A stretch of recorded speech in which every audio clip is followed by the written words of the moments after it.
السلام عليكم ورحمة الله وبركاته.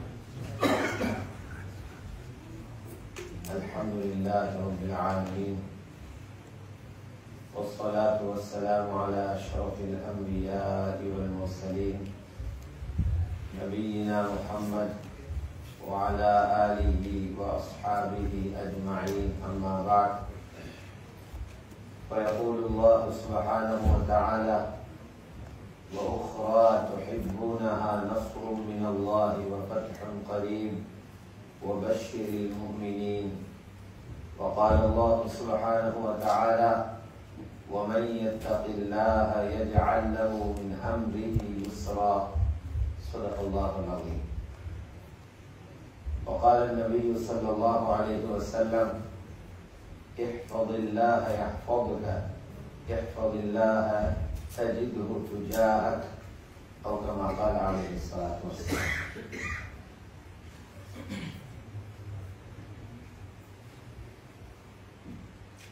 கண்ணியத்துக்குரிய பெரியார்களே, சகோதரர்களே, தாய்மார்களே, சகோதரிகளே, வருடா வருடம் அல்லாஹ் ஜல்லல்லாஹு ரமலான் என்ற மாதத்தை ஒரு விருந்தாளியாக அனுப்புகிறான். வரும்போது அந்த விருந்தாளியை வரவேற்கிறோம், போகும்போது வழி அனுப்பி வைக்கிறோம். இது ஒவ்வொரு வருடமும் நடந்து கொண்டிருக்கு. ஆனால் அந்த ரமலானை கொண்டு என்ன பிரயோசனத்தை பெற வேண்டுமோ அதை பெற்றிருக்கிறோமான்னு கேட்டா அதுக்கு ஒரு தெளிவான பதில் எங்களுக்கு இருக்காது.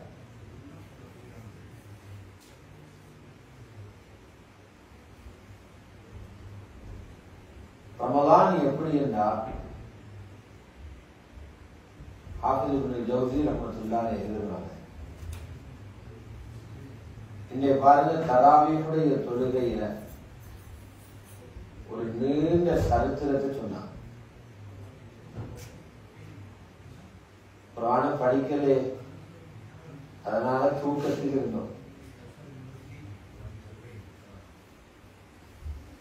குர்ஆன படிச்சிருந்தா தூக்கம் போகாது, அழுக வந்திருக்கும்.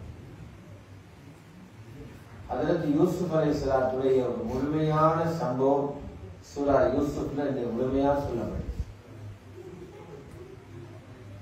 ஹஜ்ரத் யூசுப் அலைஹிஸ்ஸலாத்துக்கு 11 சகோதரர்கள் இருந்தாங்க.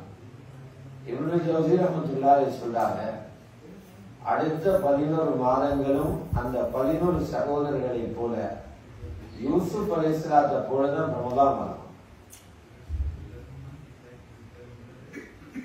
யூசுப் அலைஹிஸ்ஸலாம் எப்படி அவங்களோட வாப்பா யாக்கூப் அலைஹிஸ்ஸலாத்துக்கு ரொம்ப முஹப்பத்தாக இருந்தாரோ, அல்லாஹ்வுக்கு ரமலான் முஹப்பத். எனவே சொல்றாங்க, ஹஜ்ரத் யூசுப் அலைஹிஸ்ஸலாத்தோட உள்ள அந்த கோபத்தில, பொறாமையில, அல்லது அவருடைய பெருமதிய ஏற்கனவே தெரியாமல் இருந்ததுனால அவரை கொல்றதுக்கும் அவரை ஒரு கிணத்துல கொண்டு போய் போடுறதுக்கும் எப்படி அவங்க சகோதரர்கள் முயற்சி செஞ்சாங்களோ, மூமின்களே ரமலான நீங்க கிணத்துல போட்டுருவாங்க. நான் சொல்றாரு, யார் சொல்றாரு? இப்னு ஜௌஸி ரஹ்மத்துல்லாஹி சொல்றாங்க, யூசுப் அலைஹிஸ்ஸலாத்தை கிணத்துல போட்டது போல நீங்க ரமலான கிணத்துல போட்டுருவாங்க. ரமலான வீணாக்கிறவங்க, ரமலான பிரயோசனம் அடையாம, அதோட பெருமதி தெரியாம ரமலான அநியாயப்படுத்திடாதீங்க என்கிறது இப்னு ஜௌஸி ரஹ்மத்துல்லாஹி சொல்றாங்க. சில உலமாக்கள் எழுதி இருக்கிறாங்க, ரமலான் எப்படி இருந்தா உடுப்புகளை கழுவுற அந்த வாஷிங் மெஷின் மாதிரி. ரமலான் வாஷிங் மெஷின் என்ன செய்யுது? அழுக்கு பிடித்த அல்லது ஊத்தையான அந்த உடுப்புகள் அதுல போடுறோம், கொஞ்சம் பவுடரையும் போடுறோம், தண்ணியும் விடுறோம். அதுக்கு பின்னால் அது சும்மா இருக்காது. அந்த பிடவைகளை போட்டு உருட்டி பெறட்டும். கொஞ்ச நேரம் உருளணும். அதுக்கு பின்னால் அந்த உடுப்பில இருக்கிற அழுக்குகள் எல்லாம் எடுத்துட்டு துப்பரவான உடுப்பை கையில தந்தது.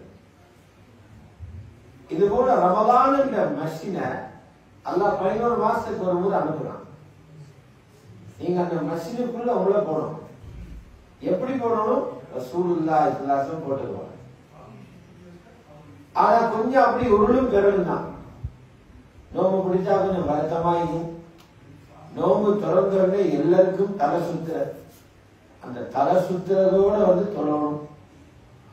சில நேரத்துக்கு எங்களை தான் மச்சான் தலை சுத்துறது, எல்லாருக்கும் மச்சான் சுத்துது. எல்லா மச்சாமாருக்கும் நோம்பு தொடங்க சுத்தும். அது ஒரு முஜாஹதா. நீங்க நினைக்க மசின் மசின் சுத்துற மாதிரி அப்படி ஒரு சுத்தி சுத்துற. கொஞ்சம் பொறுமையாக இருந்தோம்டா எங்களோட பட்டோலையில இருக்கக்கூடிய பாவங்கள் எல்லாம் அந்த ரமலான் கரட்டி எடுத்துக்கொண்டு துப்பரவான பட்டோலையோட தந்துருப்போம். இதைத்தான் குர்ஆன்ல ரப்பு சொல்றான், ரமலானால தக்வா உண்டாகும். தக்வா என்ன? பாவத்திலே நிகழ்த்தூரமா, பாவம் இல்லாத பட்டம். ஒரு மனிதன் உடம்பில கிருமி இருக்கிறது தெரியும், விஷமான கிருமி, ஜெம்சன் சொல்லுமா, கிருமி இருக்கு. இந்த கிருமி இருக்கிறது தெரிஞ்சும் ஒருவர் மருந்து குடிக்காம இருந்தா, மருத்துவம் செய்யாம இருந்தா, ஏதோ ஒரு நாள் அவருக்கு பாதிப்பு வரும். அவருடைய ஏதோ ஒரு உறுப்பை டேமேஜ் பண்ணும்.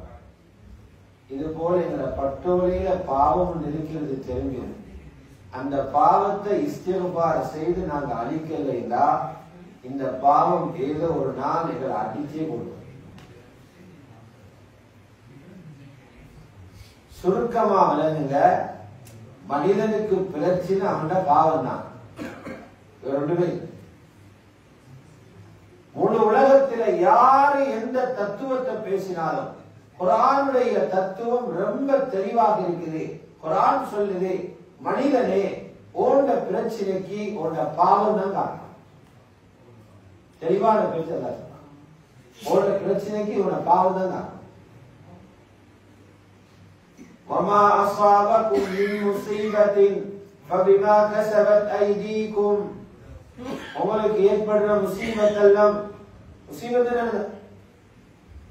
முசீபத்துண்டா ஒருத்தர் சந்தோஷமா இருந்தார், ஒரு செய்தி வந்து காதுல விழுந்துச்சு, சந்தோஷம் பறந்துட்டு, அந்த செய்தி முசீபத். நல்லா தூக்கம் வைத்து கொண்டு இருந்துச்சு, விழுப்பு வந்த உடனே ஒரு செய்தி வந்து ஞாபகம் வந்துச்சு, தூக்கம் கலந்துச்சு, அந்த செய்தி முசீபத். மனிதன் நிம்மதிய, சந்தோஷத்தை, சிரிப்ப, இன்பத்தை எதெல்லாம் வந்து இல்லாமல் ஆக்குதோ அதெல்லாம் முசீபத்.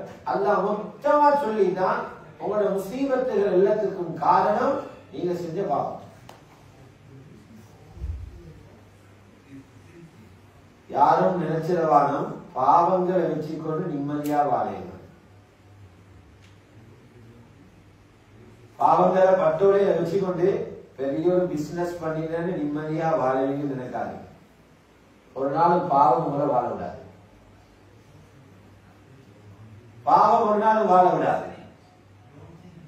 மற்றவங்க நினைப்பாங்க நீங்க வாழ்றீங்க, ஆனா நீங்க வாழ மாட்டீங்க. கவலைப்பட்டு கொண்டும் அழுது கொண்டும் இழந்து கொண்டுமே இருந்து கபரு பேசிடுவீங்க. அதுக்கு பின்னால பெரிய பிரச்சனை தொடரும் கபருக்கு. துனியால விலங்கெடுத்தா இஸ்திக்பார் செஞ்சாமலே பாவங்கள் அழிக்கலாம், கபரில விலங்கெடுத்து வேலை.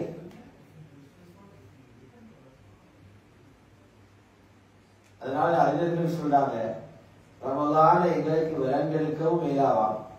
நாங்க விலங்கெடுக்கவும் இல்லை, அறக்குறையா விலங்கெடுத்துக்கிறோம்.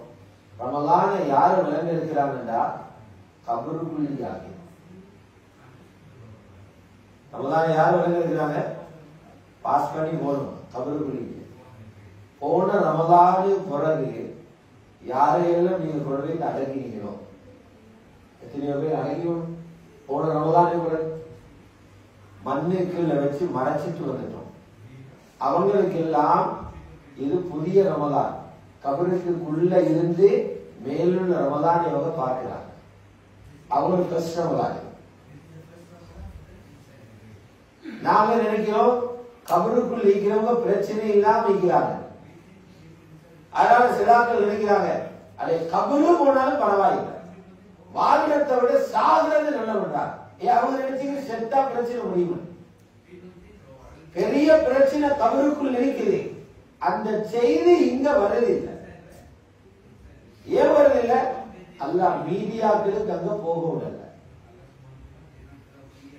கபருக்குள்ள மீடியாக்களை போக விட்டிருந்தா வாப்பமார் உம்மமார் படுகிற அதாவ இங்க விளங்குது. விலகினா பிள்ளைகளை தூக்கம் போகாது, சாப்பாடு இருக்காது. கபருக்குள்ள எல்லாரும் நிம்மதியாக இருக்கிறாங்கன்னு நினைச்சிடாதீங்க. பெரும் பிரச்சனைகளுக்குள்ள இருக்கிறாங்க கபருக்குள்ள. அதாவது இவங்க ஜோசி ரஹ்மத்துல்லாஹி அலைஹி சொல்றாங்க, கபராளிய தட்டி தமன்னோ ஆசைய கேளுங்கன்னு சொன்னா நீங்க கேட்கிற ஒன்றையுமே அவங்க கேட்க மாட்டாங்க. நீங்க என்ன கேட்பீங்க? பவுன்ஸ் போதாது தாங்கன்னு கேட்பீங்க. கடன் அடைக்கணும், கடனுக்கு காசு தாங்கன்னு கேட்பீங்க. சொந்த வீடு இல்ல, கவுன்சில வீட்டுல இருக்கிறோம், சொந்த வீடு தாங்கன்னு கேட்பீங்க. நிக்காவு பண்ணாதவங்க கல்யாணம் முடிச்சுட்டாங்கன்னு கேட்பீங்க. இது நீங்க கேட்கிற சொல்றாரு ஜோசி ரஹ்மத்துல்லாஹி அலைஹி. கபராளிகிட்ட நீங்க கேட்பீங்கடா, அது ஒன்றுமே எங்களுக்கு வேணும். தல்லாஹி வபில்லாஹி, அல்லாஹ் மீது சத்தியம் விட்டு சொல்றேன், அவங்க கேட்பாங்க என்ன தெரியுமா? எங்களுக்கு ரமலான் 30 நாளும் வேணும், எங்களுக்கு ரமலான் ஒரு நாளை தாங்க, இந்த பிரச்சனை எல்லாத்தையும் முடிச்சுடுவோம். கபருக்குள்ள இருக்கிறவருக்கு தெரியுது எங்களை பிரச்சனையை ஒரு நோம்பால முடிக்கலாம். ஆனா கபருக்கு மேல இருக்கிறவருக்கு தெரியாது 30 நோம்பை முடிக்கிறாரு, என்ன பண்ணலாம்னு தெரியாம முடிக்கிறார். ரமலான் ஒரு நாளை அவங்க விரும்புவாங்க, ஒரு நாளை தாங்க. இவ்வளவு பெருமதி மிக்க ஒரு நோம்பில 10 நாட்கள் முடிஞ்சு போச்சு. 10வது இரவு இருக்கிறோம், ஒரு பகுதி முடியும். அடுத்த வருஷம் ஆகிற நேரம் எத்தனை பேர் மண்ணுக்கு மேல இருப்போமோ, எத்தனை பேர் மண்ணுக்கு கீழே போயிடுவோமோ தெரியாது. யாருக்கும் அவருடைய இறுதி நேரத்தை தெரியாம இருக்கு. யாரு மேலேயுமோ யாரு கீழே போய்க்கிறோம்னு தெரியாது. அல்லாஹ்வுடைய நல்லடியார்களே, இந்த நாளிற்கு ரமலானுடைய 10வது நாள். இது முஸ்லிம்கள் எல்லோருக்கும் அல்லாஹ்வுடைய உதவியை காட்டிய ஒரு நாள். முஸ்லிம்கள் ஒவ்வொருவர்களும் படிச்சு வைக்க வேண்டிய ஒரு நாள். எந்த நாள்? இன்றைக்கு முழு உலகத்தில் உள்ள முஸ்லிம்களும் மக்காவில போய்த்து குவிந்து உம்ரா செய்யலாம், தவாப் செய்யலாம், இஅ்திகாஃப் இருக்கலாம், அந்த காபாவை பார்க்கிறத ஆசைப்படுறாங்க. சென்ற வெள்ளிக்கிழமை மக்காவோட வரலாற்றிலேயே ஒரே நாளில் அதிகமான நாட்கள் தவாப் செஞ்சாங்க. 5 லட்சம் பேர் தவாப் செஞ்சாங்க. தவாப் இல்ல, உம்ரா செஞ்சாங்க. இப்படியெல்லாம் அனுபவிக்கலாம். அந்த மக்காவை ரசூலுல்லாஹி ஸல்லல்லாஹு அலைஹி வஸல்லம் கைப்பற்றின நாள் தான் ரமலான் 10. 10 மக்காவுடைய தினம். ஹிஜ்ரி 8வது ஆண்டு ரமலான் துறை 10ல ஸல்லல்லாஹு அலைஹி வஸல்லம் மக்காவை கைப்பற்றினார். இந்த வெற்றியை ஞாபகம் கூறுவதற்காக அல்லாஹ் ரப்பல் இஸ்ஸத் ஒரு சூறாவை இறக்கினார். அதுக்கு பேரை வச்சிருக்கிற சூரத்துல் ஃபத்ஹ். ஃபத்ஹா வெற்றி, வெற்றியை நினைவு கூறக்கூடிய ஒரு சூரத் எல்லாம் சொல்லியிருக்கிறார். மக்காவுடைய வெற்றியிலிருந்து நாங்க படிக்க வேண்டிய பாடம் என்ன தெரியுமா? சாதி கேளாத என்று நினைக்கிறதையும் அல்லாஹ்வை நம்புறவருக்கு அல்லாஹ் சாதிச்சு கொடுப்பான். நாங்க நினைப்போம் இதை ஒத்தராலே இந்த பிரச்சனையை தீர்க்கலாது, யாராலையும் இந்த பிரச்சனைக்கு முடிவு காண இயலாது. நாங்க எவரிடத்துல போய் சொன்னாலும் இதுக்கு தீர்வு சொன்ன ஆள் இல்லை என்று நாங்க நினைப்போம். ரப்பு சொன்னான், எனக்கிட்ட வா, நான் பிரச்சனைக்கு தீர்வு தான். ரசூல் ஸல்லல்லாஹு அலைஹி வஸல்லம் மக்கால இருந்தான். அவங்களுக்கு நபி பட்டம் கிடைச்சது மக்கால. ஆனா அவங்களையும் யாரும் ஆதரிக்கல, அவங்க தீனுக்கு யாரும் உதவி செய்யவும் இல்லை. அதிகமானவங்க அவங்களை எதிர்த்தாங்க. நம்பிக்கையாளர் என்று சொன்ன நாவுகள் பைத்தியக்காரர் என்று சொல்லிச்சு. உண்மை பேசுறவர் என்று சொன்ன நாவுகள் சூனியக்காரர் என்று சொல்லிச்சு. எதுக்கு பிறகு ரசூல் ஸல்லல்லாஹு அலைஹி வஸல்லம் தாவத் கொடுக்க ஆரம்பிச்சாங்க. காபத்துல்லாஹ்ல தொழுகிறதுக்கு மறுப்பு, தொழ இயலாது. தொழுதாலும் அழுகி போன ஒட்டகத்துடைய குடலை கொண்டு வந்து போட்டாங்க. எந்த நேரமும் ரசூலுல்லாஹி ஸல்லல்லாஹு அலைஹி வஸல்லம் இலக்கு வச்சாங்க. அவங்களோட குடும்பத்திற்கு கேட்டாங்க, இவரை நீங்க எங்களிடத்தில் ஒப்படைச்சா உங்களோட குடும்பத்தை மதிப்போம், ஏன் இவரை நாங்க கொலை செய்வோம்? இவரை கொண்டு போட்டா உலகத்துல பிரச்சனை முடியும். இப்படி சொந்த ஊரிலே தன்னை அடக்கி வச்ச எல்லாரும் சரி. நபி ஸல்லல்லாஹு அலைஹி வஸல்லம் ஒரு சூரா செஞ்சாங்க. குர்ஆன் இறங்கி கொண்டிருக்கிறது, இத மக்களுக்கு சொல்லணும், இந்த குர்ஆன் மக்களுக்கு கற்பிக்கப்படணும், போதிக்கப்படணும். கலிமா சொல்ற மக்கள் சுதந்திரமா கலிமா சொல்றதுக்கு இடம் வேணும். ஆனா கலிமா சொல்லப்பட வேண்டிய இடத்துல உரிமையை யாரோ பிடிச்சுக்கிட்டு இருக்கிறாங்க. அப்ப என்னாச்சு? பெரிய பெரிய ஆட்கள் இருந்தாங்க மக்கள். ஒரு 12-13 வயசு பொடியை நிறுவினார். அவருடைய பேர் அர்க்கம் இப்னுல் அர்க்கம் ரலியல்லாஹு தஆலா. 12 வயசு பொடி. உடனே சொன்னார், யா ரசூலல்லாஹ், சஃபா மலைக்கு பின்னால எங்க ஊடம் இருக்குது, அந்த ஊட்டை நான் கொடுக்கிறேன், அந்த ஊட்டில நீங்க தீனுடைய பணி ஆரம்பிங்க. காபாவு பக்கத்துல சஃபா மர்வாவில சஃபா மலைக்கு பின்னால இருந்த சின்ன ஒரு ஊடு, அந்த வீட்டை கொடுக்கிறார் அர்க்கம் இப்னுல் அர்க்கம். ஆசிரியர்கள் எழுதுறாங்க, இஸ்லாமிய வரலாற்றில் முதலாவது கொடுக்கப்பட்ட மதரசாவாக. இந்த உலகத்தில் எவ்வளவு பெரிய கலாபீடங்கள் இருக்கிறதோ அந்த எல்லா கலாபீடங்கள்ல, இஸ்லாமிய பல்கலைக்கழகங்கள்ல, இஸ்லாமிய மதரசாக்களினுடைய, குர்ஆன் மதரசாக்களினுடைய அத்தனை கூலியும் அந்த சின்ன வீட்டில் இருந்த அதற்கு அர்த்தமும் அல்லாஹ் கொடுத்து கொண்டிருப்பான். முதலாவது தன்னுடைய வீட்டை தீனுக்காக கொடுத்தார். அந்த வீட்டுக்குள்ளதான் ஹஜ்ரத் உமர் குர்ஆனை படிச்சுக்கிறார். அந்த வீட்டுக்குள்ளதான் அபூபக்கர் சித்திக் ரலியல்லாஹு அன்ஹு குர்ஆனை படிச்சார். அந்த வீட்டுக்குள்ளதான் ஹஜ்ரத் உஸ்மானுக்கு ஹிதாயத் கிடைச்சது. அந்த வீட்டுக்குள்ளதான் சஅத் இப்னு அபீ வக்காஸுக்கு ஹிதாயத் கிடைச்சது.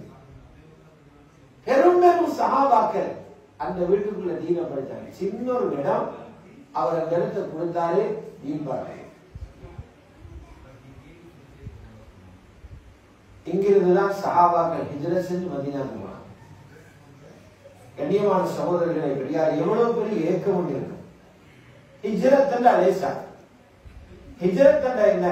தான் பிறந்து வளர்ந்த ஊர்ல தனக்கு சுதந்திரம் இல்லாததாக அந்த ஊரை விட்டு ரசூலுல்லாஹ் சஹாபாக்களும் விரும்பியோ விரும்பாமலோ போயிட்டாங்க மதீனா. அதுக்கு முதல்ல 2 முயற்சி செஞ்சாங்க. கிறிஸ்துவராக இருந்தார், அஹ்லுல் கிதாபை சேர்ந்தவராக இருந்தார் ஹிரக்கல் மன்னர், இவர் எங்களுக்கு உதவுவார்னு சொல்லி ரசூல் ஸல்லல்லாஹு அலைஹி வஸல்லம் ஒரு ஜமாத் அனுப்பினாங்க.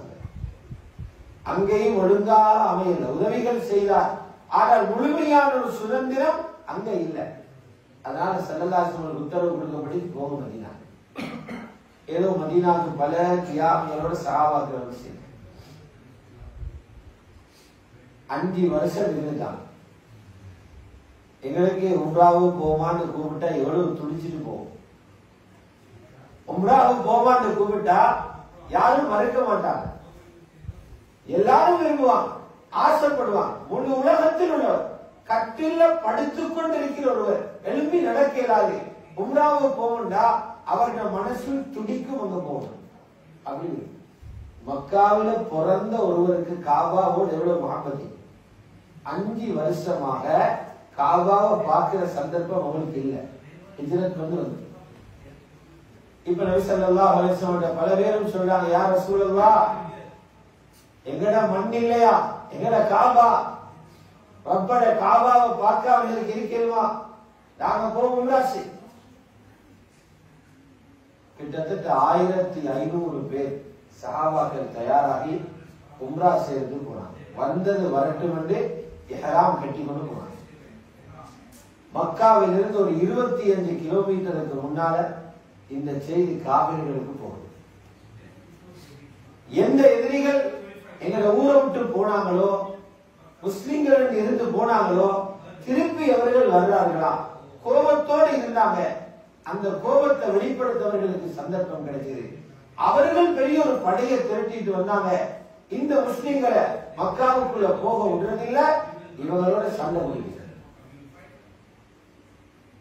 நபி அலைஹிஸ்ஸலாத்து வஸ்ஸலாம் அவங்களோட தூது அனுப்பினாங்க, நாங்க சண்டை பிடிக்க வரல, உம்ரா செய்யறோம்.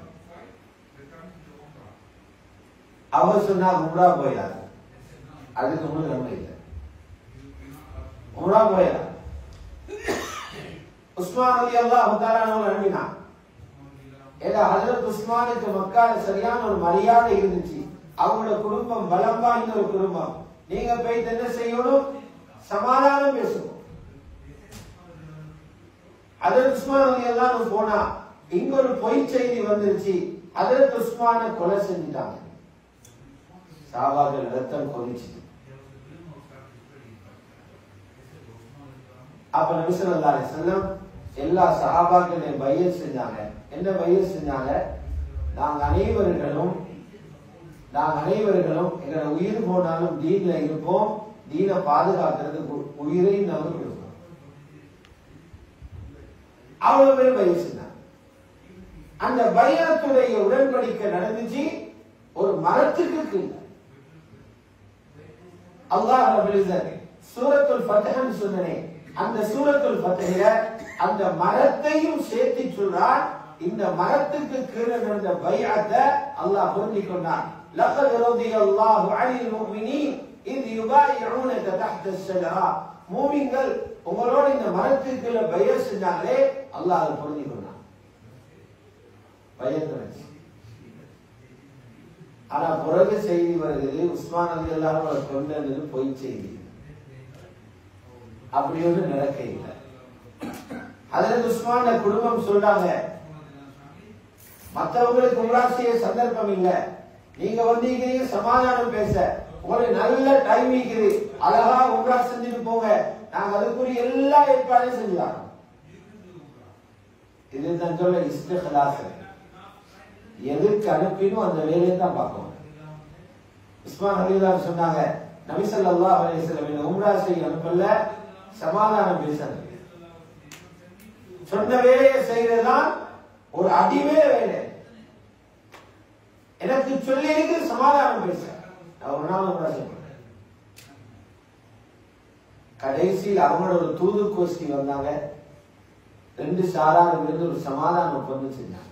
அது ஒப்பந்தம் அல்ல, ஒரு பக்க சார்பான தீர்மானம், முழுக்க முழுக்க எதிரிகளுக்கு சார்பான தீர்மானம்.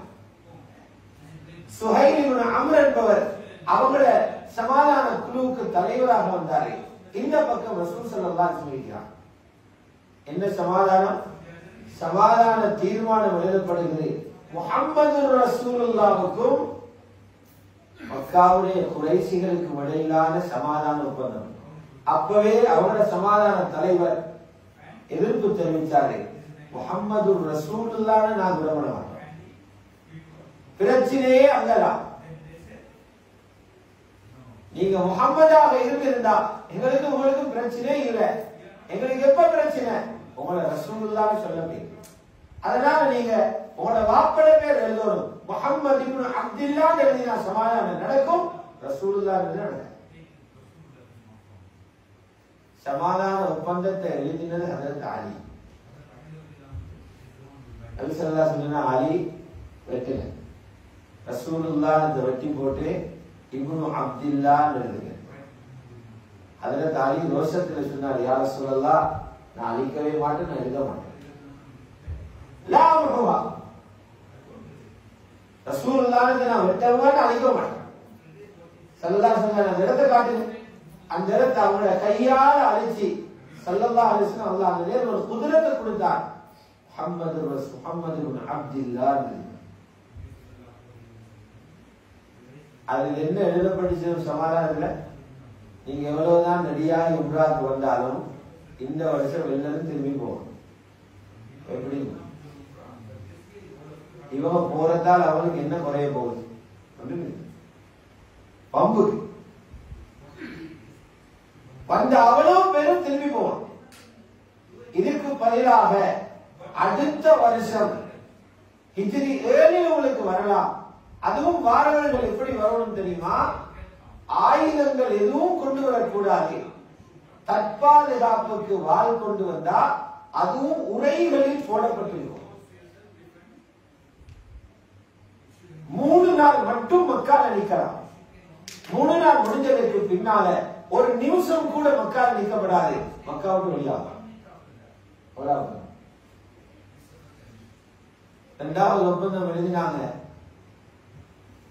அப்படி அந்த காலத்துல மக்காவுக்குள்ள வந்தா இந்த ஒப்பந்தத்துக்கு பின்னால இதுக்கு பின்னால மக்கால இருக்கிற யாராவது முஹம்மது ஸல்லல்லாஹு அலைஹி வஸல்லம் தீனை ஏற்றுக்கொண்டு அவங்க மதீனாவுக்கு வந்தா அவங்க உடனே எங்களுக்கு பிடிச்சு தரும். எப்படி யாராவது முஸ்லீமாகி வந்தா அவங்கள மதீனாவை ஏற்றுக்கொள்ள கூடாது, அவங்கள திருப்பி தரும். ஆனா மதீனாவில் இருக்கிற யாராவது இஸ்லாத்தை விட்டு முறுத்ததாகி மக்காவுக்கு திரும்பி வந்தா எங்களுக்கு கேட்டு வரப்படாது, நாங்க தரவும் மாட்டோம். நியாயமாய் எந்த வகையில நியாயம்? இந்த ஒப்பந்தம் எழுதுகிற நேரம் அவர்களுடைய சமாதான தலைவராக வந்திருக்கிற சுஹைல் இப்னு அம்ருடைய மகன் அவருடைய கைகால் எல்லாம் விலங்கு போட்டு கட்டி வச்சிருக்குது. முஸ்லிம் ஆனதுனால அவர் முஸ்லிம்கள பக்கத்து வரப்படாதது, அதை இழுத்து கொண்டு வரார். எவ்வளவு ஒரு கவலையாய். நபி ஸல்லல்லாஹு அலைஹி வஸல்லம் சொன்னாங்க, நீங்க பொறுமைக்கோங்க, பொறுமையா இருங்கோ, சொர்க்கத்தில் இன்ஷா அல்லாஹ் அவரை சந்திப்போம், ஒப்பந்தத்தை மதிக்கணும், இவரை திருப்பி நீங்க எங்க போங்க. முஸ்லிம்களுடைய ஈரல் கரஞ்சிச்சான் அவர் போடுற ஒரு சத்தத்தை. அல்லாஹ்வுடைய நல்லடியார்களே, இந்த ஒப்பந்தம் எழுதி முடிய எந்த சஹாபிக்கும் வந்து திருப்தி இல்லை. சஹாபாக்களுடைய ரத்தம் கொதிக்கும். ஏன்னா வெளிரங்கமா பார்த்தா விளங்குது, குஃப்ருக்கு முழுமையாக ரசூலுல்லாஹ் அடிபணிஞ்சிட்டாங்க. தந்த தீனை விட்டு கொடுத்துட்டாங்க, பாத்திலுக்கு ஹக்க விட்டு கொடுத்துட்டாங்க. ஹக்கு ஒரு நாளும் பாத்திலுக்கு கீழே போயிடலாம். அவங்க இருக்கிறது பாத்தில், நாங்க இருக்கிறது ஹக்கு. எப்படி பாத்திலுக்கு கீழே ஹக்கு போயிடும்? ரசூல் ஸல்லல்லாஹு அலைஹி வஸல்லம் அல்லாஹ் தஆலா அவங்களுக்கு தூர சிந்தனையை கொடுத்திருந்தாங்க, அறிவிப்புகளையும் கொடுத்திருந்தாங்க. நபி ஸல்லல்லாஹு அலைஹி வஸல்லம் சொன்னாங்க, ஒப்பந்தம் எழுதப்பட்டாச்சு, ஒவ்வொருத்தரும் இதை மதிக்கணும். எல்லாரும் இஹ்ராமோட வந்திருக்கிறோம், இஹ்ராம இங்கே கலைங்க, எல்லாரும் முடிகளை வலிங்க, குர்பான் கொடுக்கிறதுக்கு கொண்டு வந்த ஒட்டகங்களை இங்கே குர்பான் கொடுங்க, எல்லாரும் வாபஸாக வடினாங்க. எவ்வளவு கவலையாய். உம்ராவும் பறிவைத்து இந்த உரிமைகளை பறிகொடுத்துட்டு போறோம். சஹாபாக்களுக்கு இருந்த கவலையால யாரும் முடிவளிக்கவில்லை, ஒட்டகத்தை அறுக்கவில்லை. 3 முறை சொன்னாங்க.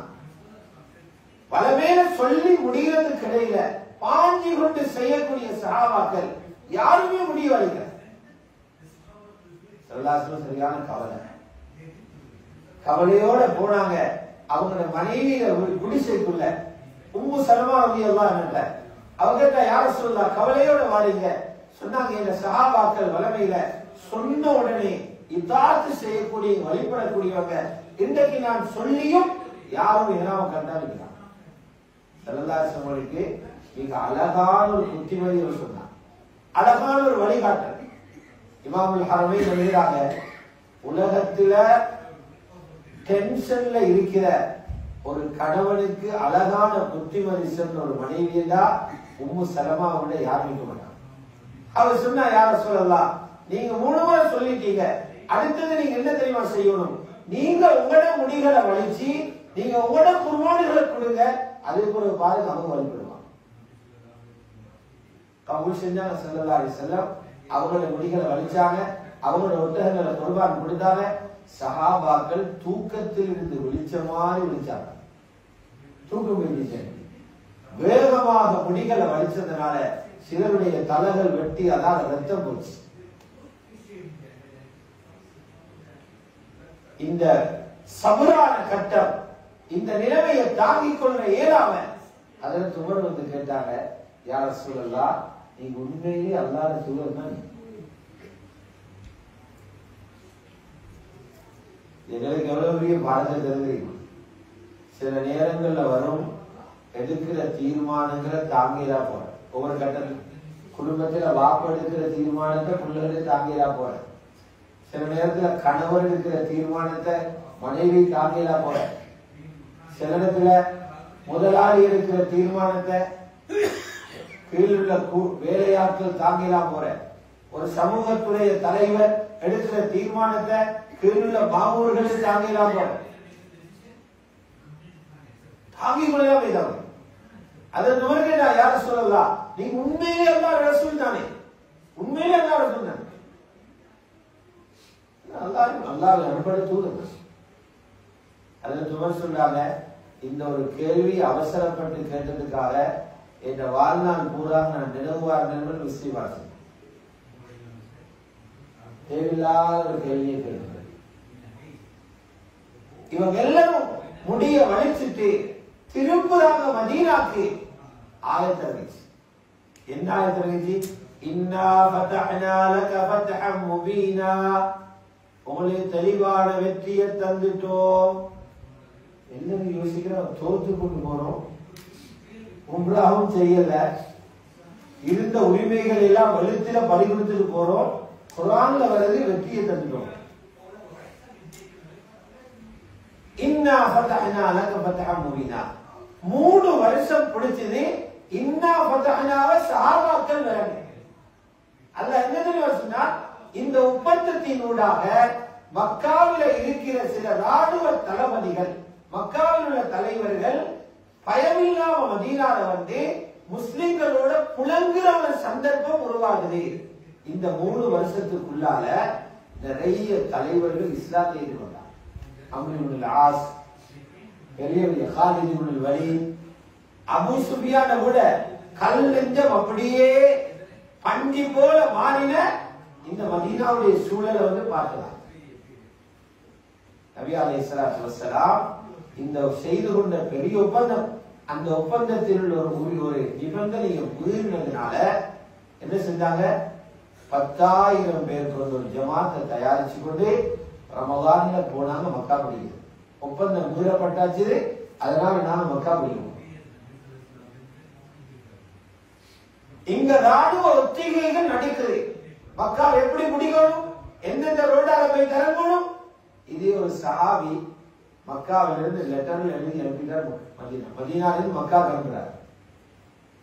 உளவு தகவல் செய்தியாக இருந்து ரசூலுல்லாஹ் மக்கா பிடிக்க வர போறாங்க, கவனமா இருங்க என்ற ஒரு லெட்டர்ல எழுதி சாரான்னு சொன்ன ஒரு பெண்ணிட்ட கொடுத்து அவ கொண்டைக்குள்ள வச்சு அதை எடுத்துக்கொண்டு போறா மக்கா. ஜிப்ரீல் அலைஹிஸ்ஸலாம் வந்து சொல்லிட்டாங்க, புகாரி ஷரீஃப்ல இருக்குது.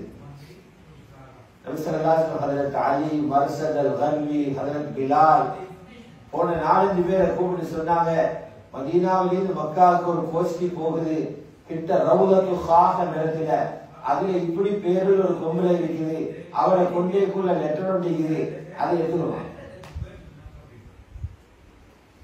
இவங்க போய் அந்த பெண்ணிடத்தை கேட்கிறாங்க, அந்த கொண்டையில் இருக்கிற கடிதத்தை தான். அவர் சொன்னா என்ன நடக்கும், அப்படி கடிதம் முடியல, அங்க நீங்க அவரோட பேக் பொரியெல்லாம் செக் பண்ணிதான் எங்கேயுமே கடிதம் இல்லை. அதுல தனி சொன்னாங்க, நீ கடிதத்தை வெளியெடுக்க போறியா உன்னை நிர்வாணமாக்கி பார்க்கலாம். எங்களை ரசூலுல்லாஹ் ஒரு நாளும் பொய் சொல்ல மாட்டாங்க, உனக்கு தெரியும். கடைசியில கொண்டையிலிருந்து கடிதத்தை எடுத்து கொடுத்தா அதுல பார்த்தா ஹாத்தம் இப்னு அபீ பல்தா அந்த முன்னணியில உள்ள ஒரு பத்ர் சஹாபி அவர் கடிதம் எழுதி அனுப்பியாரே இப்படியான செய்திகள் வருகிறது. உள்ளுக்கு 10 எங்களுக்குள்ள இருக்கிற ஒருத்தரே தகவல் கொடுத்தீங்க. அதில் துமர் சொல்லாங்க, யா ரசூலல்லாஹ் எனக்கு ஒரு ஓர்டர் உள்ளதாக களத்து உருளும் தானியா ரசூலல்லாஹ் அவரை முழுக்கவும் நான் இந்த ஹாத்தமுடைய கழுத்தை விட்டுறேன், எங்களோட இருந்து குழி வெட்டி. நபி ஸல்லல்லாஹு அலைஹி வஸல்லம் படிச்சு கொடுத்தாங்க, எந்த விஷயம் நெருப்பு மாதிரி தெரிஞ்சாலும் எதையும் நிதானமா அணுகணும். செய்தி நெருப்புமா இருந்தாலும் செய்தியை பார்த்து தீவிரப்படக்கூடாது, நிதானமா அணுகணும் சொன்னாங்க. நீங்க எல்லாரும் சொல்றீங்க கடிதம் வந்திருக்குது, கடிதம் வந்த செய்தி எனக்கே தான் வந்துச்சு, அவசரப்படமான அவரை கூப்பிடுங்க. அவர் சொன்னார், யா ரசூலல்லாஹ் நான் ஒரு நாள் முனாஃபிக், நான் அல்லாஹ் என் ரசூலை உள்ளத்தால் நேசிக்கிறேன், முனாஃபிக்தான் இதை செய்யல. நான் ஏன் கடிதம் எழுத தெரியுமா? இங்க மக்காவிலிருந்து வந்திருக்கிற முஹாஜிரிகள் எல்லாருக்கும் இவங்களோட குடும்பத்தில் உள்ள சிலர் மக்கால் இப்பவும் இருக்கிறாங்க. அவங்க இவங்களோட சொத்துக்களை பாதுகாத்துக் கொண்டு இருக்கிறாங்க. எனக்கு அப்படி பாதுகாக்கிறது உத்தரவே எங்க இல்லை, ஏன்னா சொத்துக்கள் அங்க இருக்குது, பாதுகாப்பு உத்தரவே இல்லை. இப்படி ஒரு சப்போர்ட் கொடுத்தா தான் என் சொத்துக்களை பாதுகாப்பாங்க. அதுக்குத்தான் நான் அனுப்பினேன் தவிர இப்படி எல்லாம் காட்டி கொடுக்கணும்னு உணர்வில்லை அல்ல. இப்ப நபி அலைஹிஸ்ஸலாத்து வஸ்ஸலாம் சொல்றாங்க, ஹாத்தம் இப்னு அபீ பல்தா உண்மையை சொன்னாரு, அவருடைய பேச்சில நியாயம் இருக்கு, அவரை விட்டுடுங்க. திரும்ப ஹதரத் உமர் சொன்னாங்க, இதுக்கெல்லாம் இவ்வளவு பெரிய ஒரு செய்திய 10,000 பேரை காட்டி கொடுக்கிற வேலை, இதை சரிமானமா யார சொல்லுதா, விடுங்க, களத்தை விட்டு. நபி ஸல்லல்லாஹு அலைஹி வஸல்லம் ஹதரத் உமர் நிதானப்படுத்துறாங்க. உமர், உங்களுக்கு தெரியுமா இவர் பத்ர் சஹாபி, ஹாத்தம் இப்னு அபீ பல்தா பத்ர் சஹாபி. அல்லாஹ் சுப்ஹானஹு வ தஆலா பத்ர் யுத்தம் முடிஞ்சதுக்கு பின்னால பத்ர் சஹாபாக்களை பார்த்து சொன்னான், இஅமலு மா ஷீதும், நீங்க விரும்பினதை இதுக்கு பிறகு செய்யுங்க, உங்களை மன்னிச்சுட்டே உங்களை எல்லாரும் சொர்க்கம் பாருங்க. ஹதரத் உமர் அழுதுட்டான். புகாரி ஷரீஃப் இந்த செய்தி. பெரியார்களே, சகோதரர்களே, நபி அலைஹிஸ்ஸலாத்து வஸ்ஸலாம் மக்காவுக்கு கிட்ட போயிட்டு ஒரு பெரிய இடத்துல ராவு கேம்ப் அடிச்சு இருந்தாங்க. 10,000 பேர். அப்ப மக்காவுக்குள் அப்பதான் செய்தி புகஞ்சு கொண்டிருக்கிறது. மக்காவில் முக்கியமான தலைவர்கள் அபூ சுஃபியான், சஃப்வான் இப்னு உமையா இது போன்றவங்க வந்தாங்க உளவு பார்க்க. மக்காவை சுற்றியுள்ள பகுதிகளில் பார்த்தா பெரிய ஒரு கிரவுண்ட்ல பெரிய ஒரு கூட்டம் நிக்குது. அபூ சுஃபியான் கேட்கிறார், இவ்வளவு பெரிய கூட்டம் எங்க போறாங்க? இது அரஃபா நாளே சாப்பாடு ஆக்குற மாதிரி அங்க இங்கே சாப்பாடு ஆக்குறாங்க. நெருப்பெல்லாம் 10. ஒருத்தர் சொன்னாரு, இது பெரிய ஒரு கபீரா கோத்திரம் எங்கேயோ பயணம் போறாங்க சொன்னார். அப்படி போயில இது வேற என்ன ஒரு நடக்குது பேசிக்கொண்டு இருக்கிறதுல சஹாபாக்கள் உளவாளிகள் வந்து 3 பேரை பிடிச்சு போயிட்டான். மக்கான லீடர் கைது செஞ்சார். நீண்ட சம்பவம். காலையில மக்கா புடிபட போகுது. ராவு கேட்கிறான சஹாபாக்கள், முஹாஜிர்களான சஹாபாக்களுக்கு எப்படி சந்தோஷம் உண்டா, 7-8 வருஷத்துக்கு பிறகு எங்களோட சொந்த வீட்டுல நாளைக்கு நாங்க குடியேற போறோம், இந்த சந்தோஷத்துல நாங்க எங்களோட பழைய வீட்டுல போறோம், எங்களோட உம்மா வாப்பா எங்களை எங்க வளர்த்தாங்களோ அந்த வீட்டுல குடியிருக்க போறோம். யா ரசூலல்லாஹ், நீங்களும் மக்கா வாசிதானே, நீங்க எந்த வீட்டுக்கு போறீங்க? ரசூலுல்லாஹ் சொல்லிக்கணும், நாங்க எங்களோட ஆமியை போட்டு குடிக்க போறோம், நான் நினைச்ச இடத்துல நான் நினைச்சா காபாவுக்குள்ளே சல்லல்லாஹுடைய பணிவை பாருங்க. ரசூலுல்லாஹ் கேட்டாங்க, எங்களை வாப்பட சொத்துகளும் இருந்துதான், ஆனாலும் எங்களை பெரியப்பா அபூ தாலிப் மகன் தீண்டாரு அகீல் அபீ தாலிப் அவர் எங்களை சொத்துக்களை வித்து போட்டாரு, நாம் எங்க போயிட்டு நிக்கிறது? இப்படி ஒரு தலைவர் தெரியுமாங்க கேட்டாங்க, வஹல் தரக்கலனா அகீலுன் தாரா, அகீல் எங்களுக்கு ஒரு ரூம் சரி விட்டு வச்சாரா? அவர் எல்லாத்தையுமே எடுத்துக்கிட்டாரு. நான் எங்க தங்க போறேன் தெரியுமா? எங்களை பனு ஹாஷிம் பனு முத்தலிப் என்ற 2 கோத்திரத்தையும் மக்காவுக்கும் மினாவுக்கும் இடையில் உள்ள ஒரு பள்ளத்தாக்கு ஷிஅபை அபீ தாலிப் என்ற இடத்துல அப்படியே முற்றுகையிட்டு வச்சிருந்தாங்க 2 வருஷம். புள்ளர்கள் பால் இல்லாம உணவு இல்லாம அழுத சத்தம் காபாவிட்ட கேட்டுச்சு. இலகுலகளை திண்டு வாழ்ந்தோம். அந்த இடத்திலிருந்து அல்லாஹ் எங்களை பாதுகாத்தான். அதுக்கு நன்றி செலுத்தும் முகமாக அந்த பள்ளத்தாக்குல தான் நான் நிக்க போனேன். ஜமாத்தை 2ஆ பிரிச்சாங்க. மக்காவிட மலை வழியாக வர வழிக்கிற ஹஜ்ரத் காலித் இப்னுல் வலீத் அனுப்பினாங்க. அடுத்த வழியாக ஸல்லல்லாஹு அலைஹி வஸல்லம் வந்தாங்க. மஸ்ஜிதுல் ஜின் இருக்குது மக்கால, அதுக்கு பக்கத்தில் உள்ள இடத்துல ஹஜ்ஜூன் என்ற இடத்துல கொடியை நட்ட சொன்னாங்க. கொடி நட்டப்பட்டுச்சு. காபாவை வெற்றி கொண்டாங்க. காபாவுக்குள்ள போறாங்க நபி ஸல்லல்லாஹு அலைஹி வஸல்லம். ஆயத்தை ஓதுறாங்க, வகுல் ஜாஅல் ஹக்கு வஸஹகல் பாத்தில். ஹக் இஸ்லாம் மக்காவுக்குள்ள வந்துட்டு இங்கிருந்த குஃப்ரும் ஷிர்க்கும் சிலை வணக்கம் அழிந்து போய்விட்டது. நிச்சயமாக பாத்தில் அழியும் என்ற ஆயத்தை ஓதிக்கொண்டு ஸல்லல்லாஹு அலைஹி வஸல்லம் 360 சிலைகளையும் கையில் உள்ள அசாவால குத்தி குத்தி உடைச்சு போட்டார். காபா உள்ளு போகணும். காபாவுடைய சாவி இருந்துச்சு. உஸ்மான் இப்னு அபீ தல்ஹா என்பவருடைய உம்மா, அவருடைய பரம்பரை தான் காபாவை சுத்தம் பண்றது. அந்த சாவிகளை வச்சிருக்கிற போது சொன்னாங்க, உம்மாட்ட போயிட்டு சாவி எடுத்து வருவாங்க. உம்மாட்ட போயிட்டு சாவி எடுத்தா கேட்க போனா அவர் சொன்ன இதை தரமாட்டேன், சாவி எடுத்தா திருப்ப சாவி கிடைக்காது, அதனால தரமாட்டேன். சுபஹானல்லாஹ். உஸ்மான் இப்னு அபீ தல்ஹா வாழ உருவி சொன்னாரு, உம்மா சாவியை தரப்போறீங்களா? கழுத்தை வெட்டாங்க. உங்களை விட ரசூலுல்லாஹ்வுடைய பேச்சனுக்கு விருப்பம் கூட சொல்லாத ஆசை நடுவு. உம்மா பயந்து சாவியை கொடுத்தாங்க. ஸல்லல்லாஹு அலைஹி வஸல்லம் தொடர்ந்து அருளுக்கு போயிட்டு தொழுது தக்பீர் சொல்லி துஆவில் கேட்டுட்டு திரும்ப காபாவை மூட்டி அதற்கு உஸ்மான் இப்னு அபீ தல்ஹா கையிலே கொடுத்தாங்க. இந்த சாவி உங்களோட குடும்பத்துக்கே தான், இதை பறிக்கிறவன் அநியாயக்காரனை இருப்பான். அன்றைய தினத்தில்தான் ஹஜ்ரத் பிலால் ரலியல்லாஹு அவர்களை காபாவுக்கு மேலால ஏற்றி அதில் ஸல்லல்லாஹு அலைஹி வஸல்லம் பாங்கு சொல்ல வச்சாங்க. எந்த மக்காவுடைய பாலைவனத்தில் அல்லாஹ் என்று சொன்னதனால அந்த சுடு மணல்ல பிரட்டி அடிக்கப்பட்டார்களோ அதே மக்காவுடைய மண்ணில் உள்ள காபாவுக்கு மேலே இருந்து அல்லாஹு அக்பர் என்று சொல்லியிருக்கிறார். இஸ்லாத்தில இன மத பேதம் இல்ல என்கிறத ஸல்லல்லாஹு காட்டினாங்க. அதற்கு பிலால் மேலே அன்றைய தினத்தில பிடிச்ச மக்காதான் 1446 வருஷமாக நாங்கள் எல்லாரும் இன்றைக்கு அனுபவிச்சு கொண்டு இருக்கிறோம் மக்காவுடைய வெற்றி. அப்போ ரசூலுல்லாஹி சொன்னாங்க, மக்காவில் இருந்து மதீனாவுக்கு போற ஹிஜ்ரத் இன்றையோட முடிஞ்சிட்டு, வேற ஊருக்கு ஹிஜ்ரத் இருக்கும். மக்காவிலிருந்து மதீனாவுக்கு வர ஹிஜ்ரத் இல்ல. இனி உலகம் முடியும், இஸ்லாம் இருக்கிற வரைக்கும் மக்கா முஸ்லிம்களை கைதான். லா ஹிஜ்ரத் பாத ஃபத்ஹ். மக்காவிலிருந்து மதீனாவுக்கு போற இந்த ஹிஜ்ரத் பத்து மக்காவுக்கு கூட இல்லை. பாருங்க, எங்கிருந்த முஸ்லிம்களை அல்லாஹ் 3 வருஷத்துல மக்காவையே கையில கொடுத்தார். 3 வருஷத்துக்கு முன்னால உம்ரா செய்யறதுக்கு விசா கொடுக்கல. 3 வருஷத்துக்கு பின்னால அல்லாஹ் மக்காவையே தூக்கி கையில கொடுக்கிறார். வச்சுக்கோ மக்கா. இது எதை காட்டுது?